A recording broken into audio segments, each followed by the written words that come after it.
Irmãos, graças ao nosso Deus, sobre todos nós, eu queria, nesse momento, trabalhar com os irmãos a partir do texto de 1 Pedro, capítulo 1. Nós vamos ler do verso 3 até o verso 5. Esta epístola foi escrita, tradicionalmente nós acreditamos, pelo apóstolo Pedro, e ele escreveu quando estava em Roma, por volta do ano 62, 63, depois de Cristo. Então é um período em que a igreja estava começando a enfrentar algumas provações de forma mais geral. E ele escreve para um grupo de cristãos, ou um grupo de igrejas que fazia parte ali da região da Ásia Menor. Muito provavelmente o que motivou Pedro a escrever foi um surto crescente de perseguição, e um surto crescente de perseguição local. E por causa dessas perseguições, alguns irmãos estavam sofrendo. E o propósito de Pedro com esta epístola é encorajar os cristãos diante da perseguição. Ele quer ensinar os seus leitores a sofrerem como cristãos. Isso é muito importante, é sobre isso que eu quero tratar nessa noite com os irmãos. Como sofrer como cristão. Então nós vamos trabalhar a partir do texto. 1 Pedro, capítulo 1, versos do 3 a 5, que diz assim: Bendito o Deus e Pai de nosso Senhor Jesus Cristo, que segundo a sua muita misericórdia, nos regenerou para uma viva esperança, mediante a ressurreição de Jesus Cristo dentre os mortos, para uma herança incorruptível, sem mácula, imarcessível, reservada nos céus para vós outros, que sois guardados pelo poder de Deus, mediante a fé, para a salvação preparada para revelar-se no último tempo. Vamos orar? Pai Santo, nós te louvamos, nós te bendizemos e suplicamos, ó Deus, que o Senhor fale conosco pela tua palavra. Ensina-nos, ó Deus, instrua-nos, corrija-nos, segundo a tua boa vontade. Que nós, ó Pai, a partir dessa palavra, possamos ser transformados e mais parecidos com Cristo. É isso que nós te pedimos, no nome do nosso Redentor Jesus Cristo. Amém. O apóstolo Pedro escreve para um grupo de cristãos que estavam enfrentando dificuldades. Uma realidade não muito diferente da nossa. Todos os cristãos, em todos os lugares, sofrem. Nós estamos finalizando o ano de 2023. Quanta coisa não aconteceu nesse ano. A gente passa por muitos momentos bons e damos graças a Deus por isso. Mas a gente também enfrenta muitas dificuldades e muitas provações. A pergunta é, diante das provações, diante dos sofrimentos, como nós reagimos?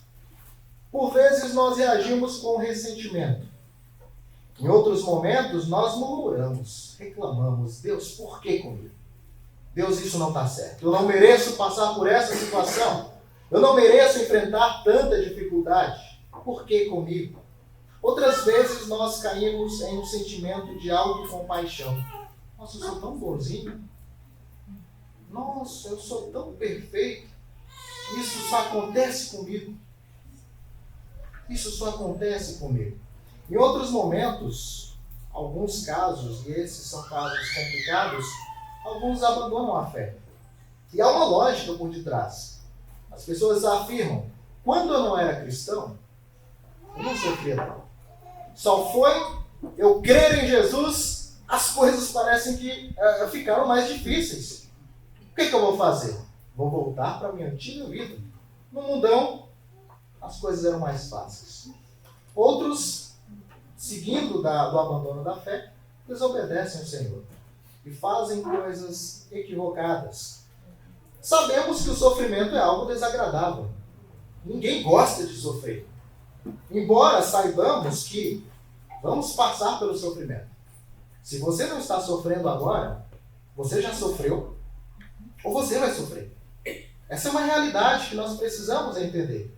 Em algum momento nós vamos sofrer, porque nós servimos a Deus em um mundo que odeia a Deus, em um mundo manchado pelo pecado. Então nós vamos sofrer em alguma medida. E precisamos, diante desta certeza, entender como lidar com os sofrimentos, como reagir aos sofrimentos. Pois, se você quer viver de forma piedosa, você vai passar por dificuldades. E quando nós falamos do sofrimento e das reações ao sofrimento, é importante lembrar que existem possibilidades. Na verdade, existem duas possibilidades de resposta aos sofrimentos ou às lutas. Uma resposta é inadequada, consequentemente, a outra é adequada. A resposta inadequada é quando nós reagimos ao sofrimento de modo pecaminoso. Quando nós lidamos com o sofrimento de um modo que não é bíblico. Quando nós tentamos seguir com todos aqueles erros que eu acabei de mencionar. Murmuração, autocompaixão, abandono da fé. E quando nós lidamos com o sofrimento de forma inadequada, nós entramos em uma espiral descendente. E começamos a nos afundar. Saindo da situação de sofrimento para a situação de desespero. Ficamos desesperados. Mas existe uma resposta adequada, que é a resposta bíblica, que é quando nós seguimos com as respostas que a Escritura Sagrada nos orienta. E quando nós fazemos isso, nós não caímos numa espiral descendente, mas sim numa espiral ascendente. E saímos do desespero para a esperança. E é assim que a Escritura Sagrada nos ensina a lidar com o sofrimento. A lidar com o sofrimento com base na esperança. E Pedro, nessa epístola, ele lida e ajuda os cristãos desse modo. Então Pedro, nessa epístola, ele está ajudando os cristãos a lidarem adequadamente com os sofrimentos decorrentes de perseguição. E ele vai trabalhar isso de alguns modos. Então ele vai ajudar os irmãos a lidar com o sofrimento de modo adequado. E durante toda a carta, ele vai apresentar algumas razões ou alguns modos adequados para lidar com o sofrimento, além do texto que nós estamos lendo. No verso 6, ele vai dizer que, diante das dificuldades, nós precisamos exultar de alegria. Ele vai dizer o seguinte: nisto exultai, embora no presente, por breve tempo, se necessário, sejais conquistados por várias provações. Então, ele ensina... Vai dar certo. Ele ensina que a gente precisa lidar com os sofrimentos com alegria. No capítulo 2, verso 12, ele vai deixar claro que os irmãos devem sofrer seguindo o exemplo de Cristo Jesus.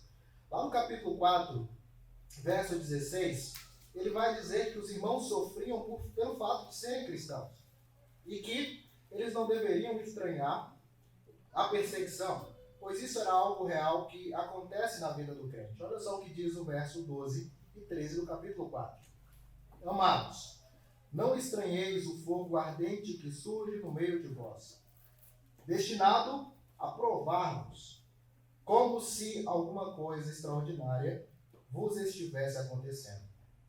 Pelo contrário, alegrai-vos na medida em que sois coparticipantes dos sofrimentos de Cristo, para que também, na revelação de sua glória, vos alegreis exultando.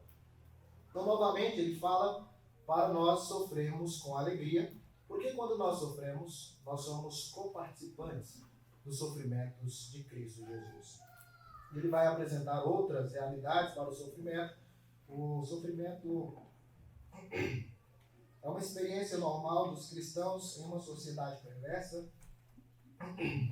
Os sofrimentos não estão fora da vontade de Deus. Na verdade, eles têm como objetivo de provar a nossa fé como genuína. Isso ele diz no capítulo 3, verso 7.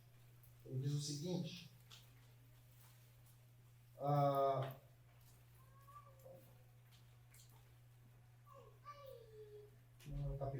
capítulo 1, verso 6 e o verso 7. É aquele que a gente leu. Nisto exultai, embora no presente, por breve tempo, se necessário, sejais contristados por várias provações, para que, uma vez confirmado o valor da vossa fé, muito mais preciosa do que ouro perecível, mesmo apurado por fogo, redunde em louvor, glória e honra na revelação de Jesus Cristo. Então ele deixa claro que os nossos sofrimentos têm como objetivo mostrar que a nossa fé é genuína e verdadeira. Dentre muitas reações que Pedro vai nos ensinar, o texto que nós acabamos de ler, ele vai mostrar uma outra reação que dificilmente a gente pensa, que é a reação de adoração. Diante do sofrimento, nós precisamos adorar o Senhor. Jó, quando perdeu tudo, ele adorou o Senhor. Pedro está escrevendo para irmãos que estão sofrendo. E como ele começa a sua epístola? Adorando o Senhor. Nós costumamos murmurar, reclamar. Isso não está certo, Deus, você está errado. Eu não deveria passar por isso. E quando nós vamos para a Escritura Sagrada, nós vemos os crentes adorando o Senhor, mesmo em meio às piores dificuldades. E aqui nós temos o exemplo de Pedro, que escreve para os irmãos e antes de começar a lidar com todas as questões que eles estão enfrentando, ele adora o Senhor. Bendito o Deus e Pai de nosso Senhor Jesus Cristo. Capítulo 1, verso 3. Então, diante das tribulações, nós precisamos reagir adequadamente e uma das reações adequadas é a adoração. Diante das dificuldades, nós precisamos reagir às dificuldades. E um dos modos de reagir é com adoração. Pois o Deus a quem nós adoramos, mesmo em meio às dificuldades, permanece digno de adoração. E Pedro apresenta razões para isso. Ele não simplesmente diz, adora o Senhor. Porque poderia ser assim. Deus é digno de adoração. Mas Pedro fala, adora o Senhor. Ele adora o Senhor. E além disso, ele apresenta as razões para isso. E as razões que estão aqui no texto são razões que nos dão esperança. Primeiro, nós precisamos ou nós devemos adorar o Senhor em meio às dificuldades porque Ele nos regenerou com base na sua grande misericórdia. Bendito o Deus e Pai de nosso Senhor Jesus Cristo, que segundo a sua muita misericórdia, nos regenerou para uma viva esperança. Até aqui. Veja só o que Pedro, ou como Pedro trabalha aqui o seu argumento. Nós devemos adorar o Senhor, louvar e bendizer a Deus. Por quê? Porque Ele nos regenerou. E o que é isso? O que significa isso? O que significa dizer que Deus nos regenerou? É simples. Ele nos fez nascer de novo. Ser regenerado é ser ou passar pelo processo do novo nascimento. O Senhor Jesus falou algo parecido com Nicodemos, quando Nicodemos veio ao seu encontro. Jesus deixou claro que ninguém poderia ver nem adentrar o reino de Deus se não nascesse outra vez, se não fosse regenerado. E aqui é algo simples de ser explicado. Nós, como herdeiros do pecado de Adão, nascemos em pecado. Nascemos mortos em delitos e pecados, como Paulo deixa muito claro. E permaneceríamos nesta condição até o inferno, se não fosse a graça e a misericórdia de Deus. Nós permaneceríamos mortos até o momento final, se não fosse a graça do nosso Deus. Então Deus, através do Espírito Santo, olhou para pessoas mortas, e todos nós estávamos nesta condição, e deu vida. Ele nos deu vida. Isso é muito importante, porque em meio às dificuldades, em meio aos sofrimentos que esse mundo pode nos colocar, ou nos quais ele pode nos colocar, Nós podemos ter ciência e esperança que nós temos vida. E ninguém pode tirar isso de nós. Nós estamos vivos, mesmo em meio às dificuldades. Mas eu passei por provação e essa provação pode me levar à morte. Mas vai ser morte simplesmente física, porque você já está vivo.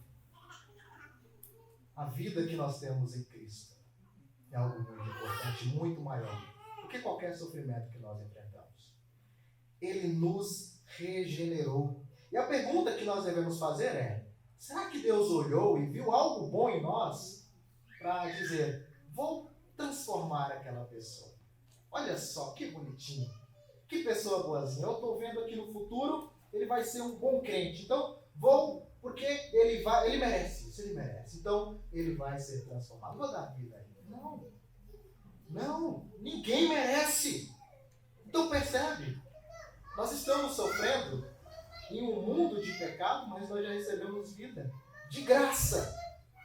O texto diz que tudo isso aconteceu segundo ou com base na muita misericórdia de Deus. E não é pouca misericórdia. Não foi porque nós merecemos, mas foi porque Deus foi misericordioso conosco. Deus é misericordioso. E a misericórdia de Deus é o seu amor, destinado a pecadores que sofrem as consequências do pecado. A misericórdia de Deus envolve o fato de Deus não nos punir como nós merecemos. E diante de toda essa realidade, o que nos resta é louvar. É bendizer ao Senhor como Pedro faz. Bendito, louvado o Deus e Pai de nosso Senhor Jesus Cristo. Aquele Deus que, tendo seu Filho unigênito, enviou este Filho ao mundo para morrer em nosso lugar, para que nós, de graça, recebêssemos salvação, recebêssemos vida. E diante dessa realidade, o sofrimento se torna pequeno. Embora seja pesado e difícil, mas quando comparado com a graça que nós recebemos, ele fica mais leve, ele fica mais tranquilo. Então, nós devemos adorar a Deus porque ele nos regenerou com base na sua grande misericórdia. A segunda razão pela qual nós precisamos ou devemos adorar a Deus é porque ele nos regenerou com propósito. Deus nos regenerou com propósito. Ele poderia simplesmente ter dado vida. Vou dar vida para essas pessoas.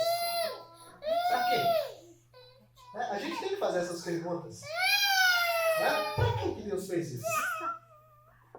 Qual que era o propósito dele? Ou será que ele tinha um propósito? Sim, ele tinha um propósito. Ele nos regenerou com um propósito. E o propósito, segundo o texto, é a viva esperança. Porque ele nos regenerou para uma viva esperança. Isso é muito importante. É muito importante a gente falar sobre esperança. Porque todos precisam de esperança. Quem não tem esperança vive desesperado. E o nosso mundo é um mundo que vive em desespero. As pessoas estão passando por muitas dificuldades e não têm esperança. Isso coloca elas naquela condição que eu acabei de falar na introdução. Elas ficam desesperadas.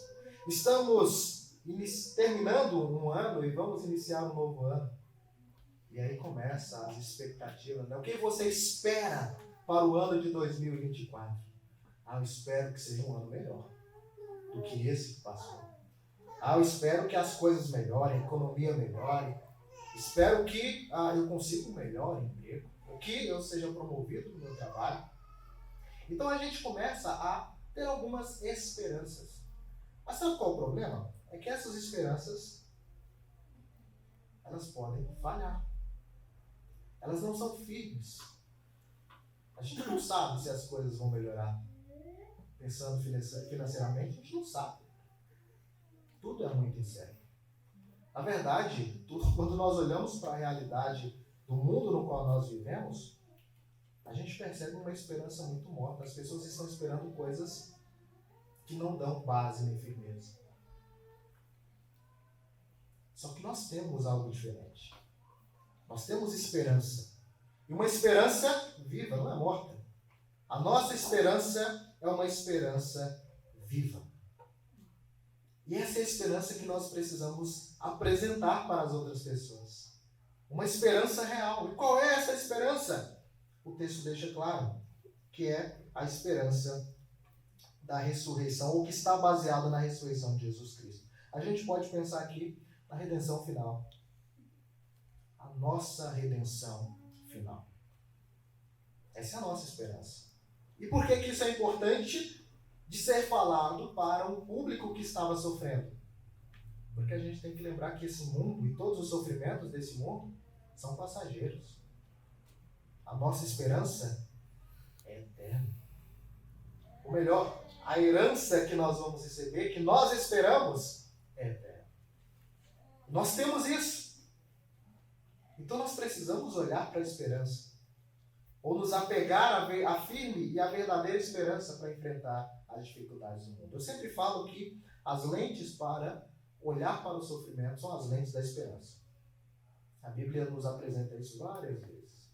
Da última vez que eu estive aqui, eu apontei um pouco para essa realidade, baseado no texto de Romanos, capítulo 8, quando Paulo trabalha ali nos versos 18 até o 25, a ideia de que a gente deve ter uma esperança firme, porque a esperança que nós temos é muito maior do que qualquer sofrimento que nós enfrentamos nesse mundo.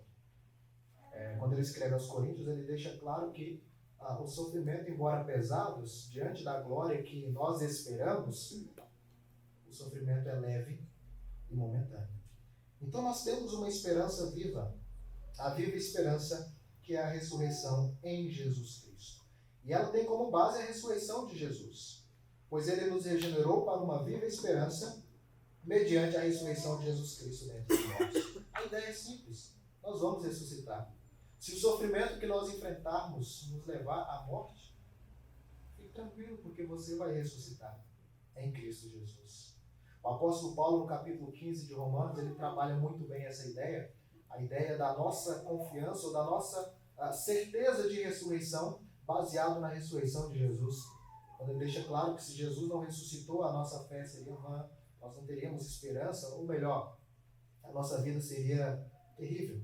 Porque se a nossa vida se limitar apenas a esse tempo presente, à realidade que nós passamos aqui agora, nós somos os mais infelizes de todos os homens. Mas sabe por que nós somos alegres? Crente é alegre, né? Deveria. Porque a nossa esperança é viva. Nós temos certeza e nós esperamos com convicção que Cristo ressuscitou e Ele vai nos ressuscitar também. Essa é a nossa esperança viva. Se Cristo ressuscitou, nós também ressuscitaremos. Mas esse não é o único propósito para o qual Deus nos regenerou, porque Ele nos regenerou para a salvação. E essa esperança que nós temos é a salvação final. E é uma salvação, ou uma herança, como o texto vai nos dizer, que é indestrutível. O texto continua: para uma herança incorruptível, sem mácula, imarcessível, reservada nos céus para vós outros, que sois guardados pelo poder de Deus, mediante a fé, para a salvação preparada para revelar-se no último tempo. Aqui ele nos mostra que Deus nos regenerou para uma indestrutível herança. Uma herança indestrutível. Quando nós pensamos em herança, todo mundo sabe, né, o que é herança. Porque você herda. Isso vai ficar com alguma coisa, né? Nunca é bom quando a gente pensa no contexto de herança. Porque para você herdar alguma coisa, alguém tem que morrer. É muito triste. E às vezes há muita briga por causa disso, né? Uma tristeza. A gente não deveria olhar para esse tipo de herança aqui, porque nós temos uma herança muito maior, que é indestrutível. Imaginemos que a sua herança é um carro, uma casa, dinheiro. Isso pode ser destruído. Isso pode ser roubado. Não vai envelhecer. Isso não é firme. Quando a gente fala no contexto bíblico de herança, a gente lembra da história de Israel. Deus prometeu a Abraão terra, descendência. A terra era a herança de Israel.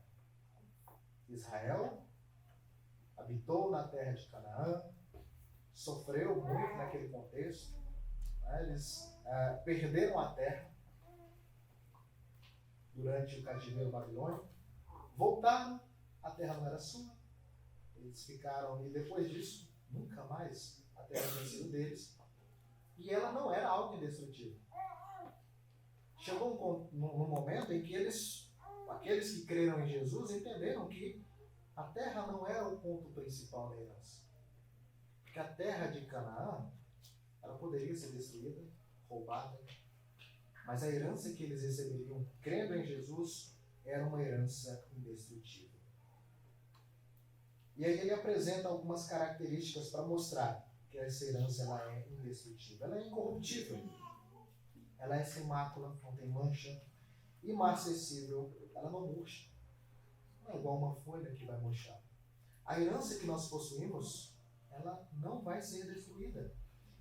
E ele deixa isso muito mais claro quando ele apresenta dois argumentos aqui.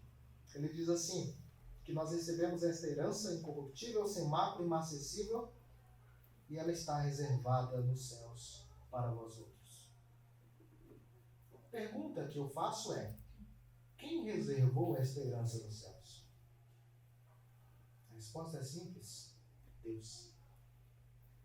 A sua herança está guardada nos céus. Ninguém tem coragem de roubar, porque Deus está guardando a sua herança. Será que isso nos dá confiança? Será que isso nutre a nossa esperança? Será que isso nos ajuda a sofrer? Eu sofro olhando para o que está guardado por Deus para mim. A nossa herança está guardada para ser entregue no momento oportuno. E quem guarda é o nosso Deus. E além disso, ele vai dizer mais, que esta herança, ela está reservada nos céus, para vós outros que sois guardados pelo poder de Deus. E sempre que eu falo do poder de Deus, eu gosto de enfatizar algumas coisas, porque às vezes nós não entendemos. A gente lê, a gente entende o que o texto está dizendo, só que a gente não presta atenção no poder que esta afirmação possui. A herança está reservada para vós outros que sois guardados pelo poder de Deus. Há uma herança guardada por Deus para pessoas que são guardados por Deus. Porque se dependesse de nós, nós perderíamos essa herança. Se dependesse da nossa força, esquece. A gente ia fazer igual o filho pródigo. A gente ia gastar, estourar toda a nossa herança. Mas Deus nos guarda. E Ele nos guarda pelo seu poder. E a pergunta que eu sempre faço é, será que Deus é poderoso? Será que Deus tem poder? Eu acho que tem. Deus foi aquele que disse e as coisas aconteceram. Pela palavra, Deus trouxe à existência tudo o que há. Ele só precisa falar. Ele não precisa de muito. E esse Deus é o mesmo que, pela mesma palavra, Ele sustenta todas as coisas. Eu não consigo sustentar essa Bíblia por muito tempo. Se eu soltar, ela cai. Eu não tenho tanta força. Se eu demorar muito tempo com essa Bíblia com o braço esticado, fica, vamos lá, um dia, 2 dias. Você não aguenta. Você não consegue sustentar a sua própria vida. Nós não temos controle sobre a nossa vida. Nós não temos poder. E Deus tem. Ele controla toda a nossa vida. Todas as coisas. Não só a sua.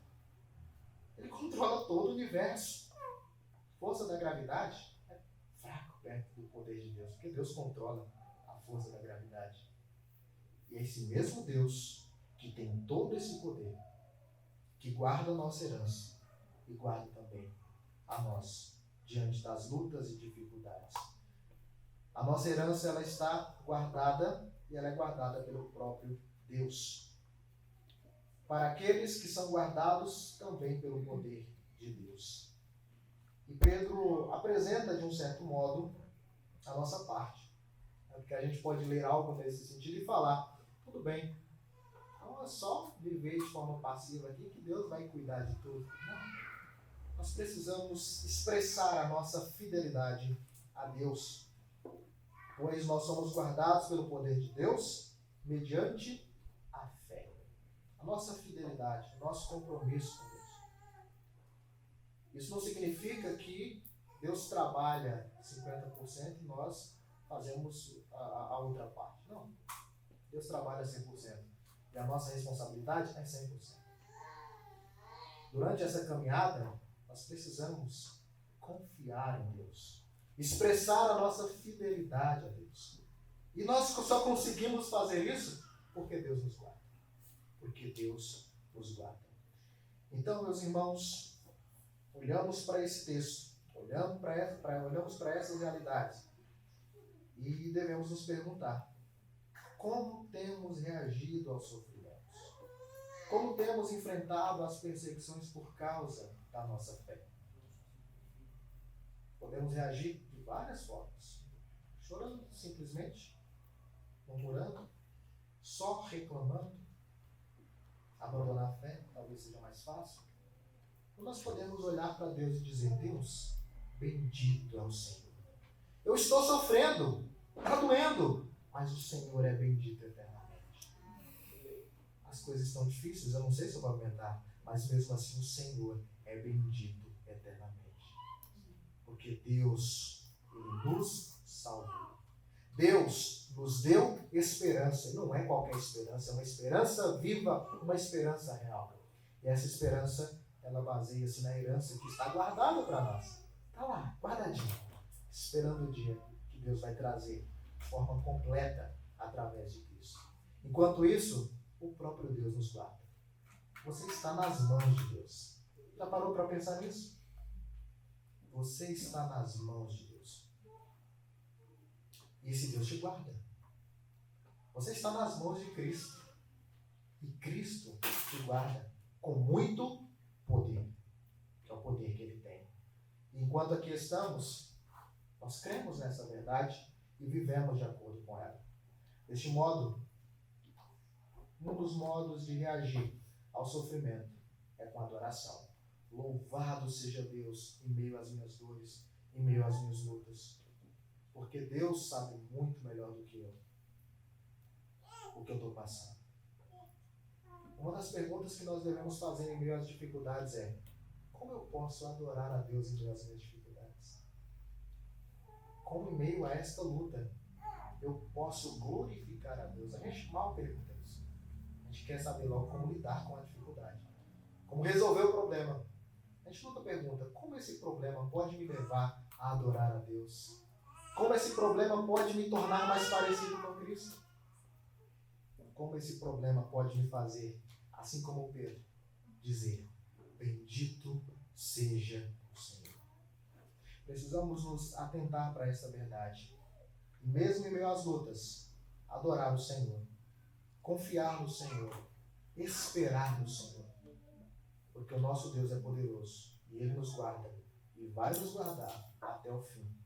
Até a salvação que será entregue para nós no último tempo. Até lá, Deus te guarda e até lá nós seguimos firmes, crendo em Deus, lutando segundo o poder que Ele nos dá para lutar. Que Deus nos ajude a, em meio às dificuldades do próximo ano, porque terão dificuldades, terão lutas. Que Deus nos ajude a seguir confiantes, adorando aquele que é poderoso para nos guardar de todo mal. Que Deus nos abençoe. Amém.